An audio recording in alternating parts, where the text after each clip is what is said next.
দর্শক, কথায় আছে মুখে মধু অন্তরে বিষ। মুখে মধু নিয়ে বিষ ঢালা দুই বাপ বেটা 420, 20-20 40 আর দুজন মিলে 840।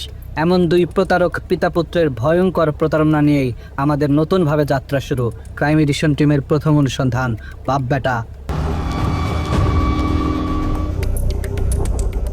বাপ নাকি বেটা, কাকে দিয়ে করব শুরু, পরে বলবো কারটা।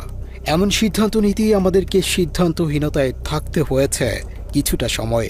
তারপরেও শুরু তো করতেই হবে শেষ রাতে। তাই পিতার কাছে যাওয়ার আগে পুত্রের অপকর্মের সূত্র ধরেই শুরু করতে চাই। মনে করে যে ফ্যামিলি নিয়ে বেরোলাম, তো চলো আমরা একটু কক্সবাজার কোথাও যাই। 30 জুলাই 2024, অগ্নিগর্ভ বাংলাদেশ। ছাত্র জনতার উপর চলতে থাকে অবর্ণনীয় গণহত্যা। সেই গণহত্যায় সবচেয়ে বেশি আক্রমণাত্মক ছিল মহানগর গোয়েন্দা পুলিশ, ডিবি। আরও সুনির্দিষ্ট করে বললে ডিবি প্রধান হারুনুর রশিদ ছিল সবচেয়ে ভয়ঙ্কর। তারা নিরাপত্তাহীনতার কথা বলছিলেন, এটা আমাদের সিকিউরিটি দেওয়া আমাদের কাজ। আন্দোলনের মূল নেতৃত্বে থাকা 6 সমন্বয়ককে আটকের পর আন্দোলন এক প্রকার স্মিত হয়ে পড়ে। ঠিক তখনই যুক্তরাষ্ট্র প্রবাসী সাংবাদিক ইলিয়াস হোসাইন তার ইউটিউব চ্যানেলে ডিবি প্রধান হারুনুর রশিদের টেলিফোনে এক নারীর সাথে করা আপত্তিকর একটি ভিডিও আপলোড করেন। ভিডিও আপলোড করার পর হারুন ছাত্র জনতার বিরুদ্ধে অভিযান বন্ধ করে নিজের উলঙ্গ ভিডিও সরানোর অভিযানে ব্যস্ত হয়ে যান। ওই দিন বিকেলেই হারুনুর রশিদ ইউটিউবার তৌহিদ আফ্রিদিকে তার কার্যালয়ে আসতে বলেন। যেভাবেই হোক সোশ্যাল মিডিয়া থেকে তার আপত্তিকর ভিডিও সরাতে তৌহিদ আফ্রিদিকে অনুরোধ জানান। হারুনের ভিডিও সরাতে আফ্রিদি প্রথমেই বাসা থেকে তুলে আনেন সোশ্যাল মিডিয়া এক্সপার্ট মোহাম্মদ জুবায়েরকে। জুবায়ের জানান, রাতভর তাকে ডিবি কার্যালয়ে আটকে রেখে বিভিন্ন পেজ থেকে হারুনের ভিডিও সরাতে বাধ্য করে তৌহিদ আফ্রিদি। ইন্টারনেট সমস্যার মধ্যেও ফেসবুকের সাথে যোগাযোগ করে, টেলিগ্রামের সাথে যোগাযোগ করে সেগুলো রিমুভ করার জন্য যাবতীয় কমিউনিকেশন করতে থাকি। তো এরপর দিন দুপুরের দিকে ডিবি হারুন সাহেবের সাথে আমার দেখা হয় ডিবিতেই। তো উনিও তখন আমাকে নির্দেশনা দেয় যে যাতে করে ভিডিওটা কোথাও না থাকে, সেটা দেখে আমাকে বলা হয় যে কোনো প্রয়োজনে তারা আমাকে আবার ডাকবে। দর্শক, ডিবি প্রধান হারুনুর রশিদ তার নগ্ন ভিডিও সরাতে প্রথমেই কেন তৌহিদ আফ্রিদির কাছে গিয়েছিলেন, সেটাই আমাদের আজকের অনুসন্ধানের মূল বিষয়। তৌহিদ আফ্রিদিকে শুধুই একজন ইউটিউবার মনে করলে ভুল হবে, বরং আফ্রিদিকে মনে করা হতো একজন অনলাইন মাফিয়া, যার নিয়ন্ত্রণে চলতে হতো সোশ্যাল মিডিয়ার জনপ্রিয় সব কন্টেন্ট ক্রিয়েটরদেরকে। কথা মতো না চললেই শুরু হতো নির্যাতন। আফ্রিদির কথা না শুনেও উপায় নেই, কারণ ডিবি, এসবি, সিআইডি, এটিইউ কিংবা সিটিটিসির শীর্ষ কর্মকর্তাদের সাথে আফ্রিদির ছিল চরম ঘনিষ্ঠতা, যে কারণে সোশ্যাল মিডিয়া জনিত যে কোনো কাজে এসব গোয়েন্দা সংস্থা তৌহিদ আফ্রিদিকে কাজে লাগাতো। আমাদের কলিজার টুকরা আমার চাচা হারুন কাকা। 30 জুলাই রাতে ডিবি প্রধান হারুনুর রশিদের গোপনাঙ্গ ওপেন হবার পর আবদুল্লাহ আল ইমরান নামে আরেকজনকে তুলে আনা হয়। হারুনের নগ্ন ভিডিও সরাতে তাকেও জোরপূর্বক বাধ্য করা হয়। টিভির হারুনের বেসিক্যালি একটা ভিডিও ভাইরাল হয়, তো ওই ভিডিওটা রিমুভের জন্য আমাকে নক করে, অ্যান্ড আমি বেসিক্যালি ওইটা রেকর্ড করে রাখি সেকেন্ড পার্টে। ওই ভিডিওটা রিমুভের জন্য বলে যে যত টাকা লাগে সে দিবে, জাস্ট ভিডিওটা সব জায়গা থেকে রিমুভ করতে হবে। তো আমরা বলি যে না, এটা পসিবল না, এটা সব জায়গায় ছড়ায় গেছে, আমার টিম এটা করতে পারবে না, মানে একটা কিছু তো বলতে হবে। সো আমি ওটা আসলে রেকর্ড করে রাখি। আবদুল্লাহ আল ইমরান তৌহিদ আফ্রিদির আরও অনেক কুকর্মের সাক্ষী, কারণ ইমরান এক সময় তৌহিদ আফ্রিদির ফেসবুক পেজের অ্যাডমিন হিসেবে দায়িত্ব পালন করেছেন। ও একটু নাটক সাজাচ্ছিল, বলতেছিল পেজ হ্যাক হয়ে যাইতেছে, এই হইতেছে সেই হইতেছে। তো সাডেনলি ধরেন ওই টাইমে আমারে রিমুভ করে পেজ থেকে। এরপরেই বলে পেজ হ্যাক হয়ে গেছে, এই হয়েছে। তো আমি তো আসলে বুঝি নাটকটা তখন। আবদুল্লাহ আল ইমরান আফ্রিদির অপরাধের জগৎ থেকে বেরিয়ে যেতে চেয়েছিলেন, কিন্তু আফ্রিদির সাথে থেকে আওয়ামী লীগের পক্ষে কাজ না করতে চাওয়ায় খেসারত দিতে হয়েছে তাকে। ট্রেনে যখন আমি পোস্ট করি একটু ইনডিরেক্টলি যে ইনফ্লুয়েন্সারদেরকে আমি ইনফ্লুয়েন্সা বলি, অ্যান্ড বড়লোকের এক ছেলে এরকম ম্যানেজ করতেছে, এই সেই হয়। তো তখন আসলে আলটিমেটলি পোস্টটা একটু যখন রিচ পাওয়া শুরু হয়, তখন আমি মানে প্রশাসনিক জায়গা থেকে, লাইক যেটা সিটিটিসি ছিল ওই টাইমে, সো ওই জায়গার এক কর্মকর্তা থেকে আসলে ফোন পাই। ইমরানের সাথে আফ্রিদির একটি গোপন ফোন রেকর্ড আমাদের হাতে এসেছে, যেখানে দেখা যায় আওয়ামী লীগের পক্ষে কাজ করতে রাজি না হয় ইমরানকে সরকারি বাহিনীর ভয় দেখানো হচ্ছে। হ্যাঁ ভাই, কথা বললাম, ওরা বললো যে ভাই এটা পসিবল হবে না, কারণ হচ্ছে অনেক জায়গায় চলে গেছে, তো অনেকে রাইট ম্যানেজারে আছে, সো এতগুলো ভিডিও আসলে এগুলো এভাবে রিমুভ করতে পারবে না। মানে ফেসবুক থেকে 90% রিমুভ করলেও হয় ভাই এখন আসলে পসিবল হবে না, ওরা এটাই বললো যে ভাই মানা করে দেন, এটা পসিবল হবে না এভাবে। এটা কি ড্রাইভে যাচ্ছে না? হ্যাঁ, ড্রাইভ, টেলিগ্রাম গ্রুপ, ইভেন অনেক ওয়েবসাইট। আমার সিআইডি থেকেও ফোন দিছিল,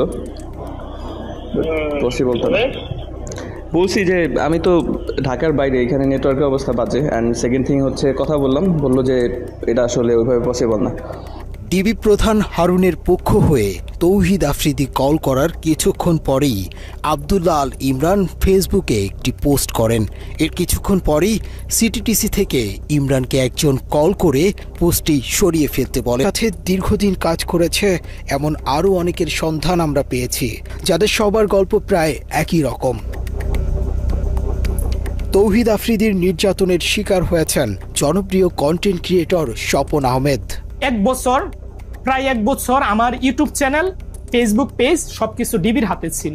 ফার্স্ট দিন যখন আমি ডিবি অফিসে যাই, ওই দিন পিছন থেকে একজন ডিবি বলতেছিল যে স্বপন ভাই কার সাথে লাগতে গেছেন, আপনি জানেন না ডিবি হারুনের কি লাগে আফ্রিদি, আপনি আফ্রিদির সাথে লাগতে গেছেন।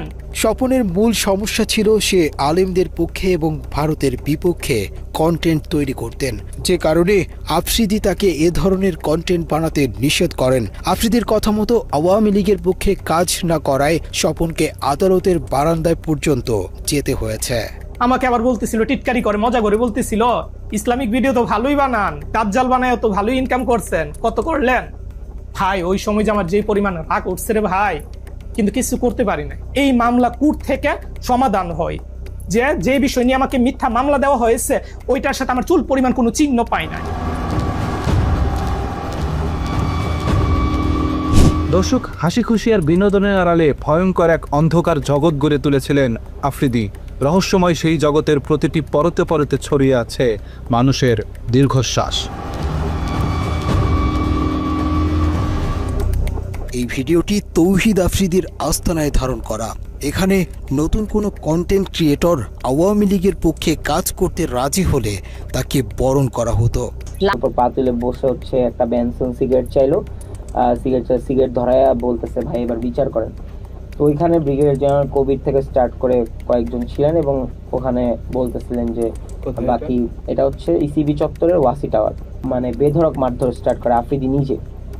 ও এক হাতে সিগারেট খাইতে থাকে, আরেক হাতে আমাকে ঠাস ঠাস করে প্রায় মানে আমি তো গুনতে পারি নাই, কারণ আমি তো অনেক মারধরের শিকার হয়েছি। প্রায় 30 থেকে 35টা থাপ্পড়ও আমাকে মারে, খুব জোরে জোরে।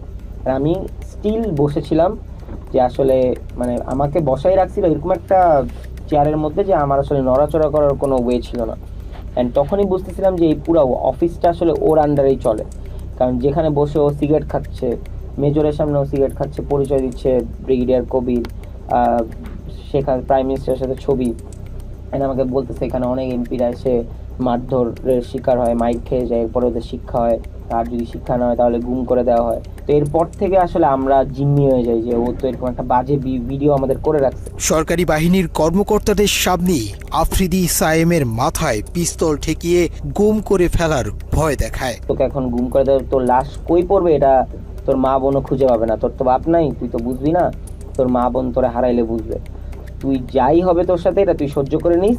ওর বাবার আর্মসের বিজনেস 2009-10 থেকে, মানে এইভাবে আমাদেরকে বলে অনেক ভয় দেখাইতো। তো ওইখানে ও নিজে পিস্তল নিয়ে যায়, আমাদেরকে পিস্তল দেখাইতে যায়। আমাদের অনুসন্ধানে আফ্রিদির নির্মম নির্যাতনের প্রত্যক্ষদর্শী আরেকজনকে পেয়েছে, যিনি দুঃখ সহ সেই দিনগুলোর ভয়াবহতা তুলে ধরেছেন। কোনো না কোনোভাবে একটা ভিডিও করবে, উল্টাপাল্টা কোনো একটা ভিডিও করবে, ধরেন ওটা যদি মানে এনাফ এভিডেন্স না হয় এটা ব্ল্যাকমেলের ক্ষেত্রে, তখন ও কী করবে, একটা মেয়ে দিয়ে দিবে, মেয়ে দিয়ে। কারণ ওই জিনিসটা তো ভাই মানুষের সমাজে কলঙ্কিতভাবে মানুষ দেখে বা ওরা খারাপ চোখে দেখবে। সো ওই রকম কোনো না কোনোভাবে ওই মানুষটার অপদস্থ করার জন্য ওই রকমভাবে ওরে ডাউনফলে আনানোর পর দেন ওই মানুষটা তো জানে না, ওই মানুষটা জানে সে এনজয় করছে, পার্টি করছে।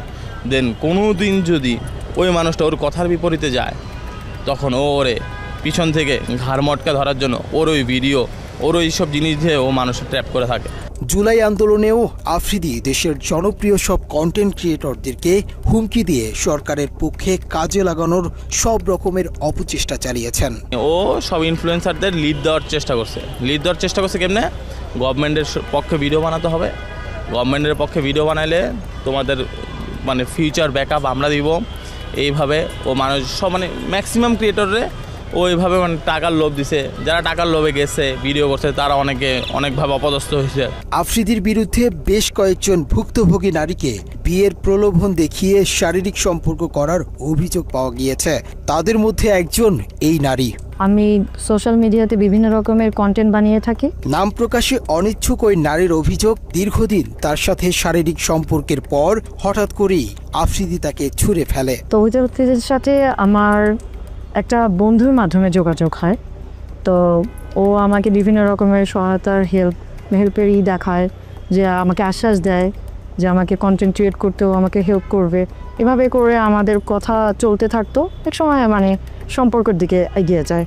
ভুক্তভোগী ওই নারী শেষ পর্যন্ত চেষ্টা করেছিল আফ্রিদির সাথে সংসার করবার, কিন্তু টিভি অফিসে ডেকে নিয়ে তাকে গায়েব করে দেওয়ার হুমকি দেয়া হয়। তারপর আফ্রিদির সাথে সংসারের স্বপ্ন শেষ হয়ে যায় তার। সবশেষ আফ্রিদির সাথে তার সম্পর্কের বিষয়টি সোশ্যাল মিডিয়াতে প্রকাশের হুমকি দিলে আফ্রিদি তাকে উল্টো হুমকি দেয় মুনিয়ার মতো পৃথিবী থেকে সরিয়ে দেয়ার। আমি জানতে পারি যে বিভিন্ন মেয়েদের সাথে ওর সম্পর্ক আছে, ইভেন মুনিয়া নামে যে একটা মেয়ে আছে ওর সাথে ওর সম্পর্ক।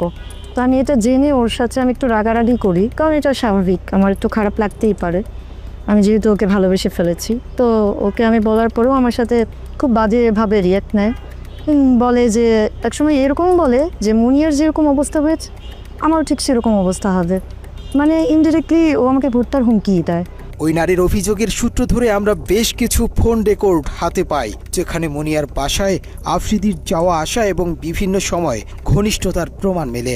মুনিয়ার সাথে আফ্রিদির ঘনিষ্ঠতা এবং আরেক প্রেমিকার বক্তব্য মেলালে মুনিয়ার হত্যার রহস্য অন্যদিকে মোড় নিতে পারে।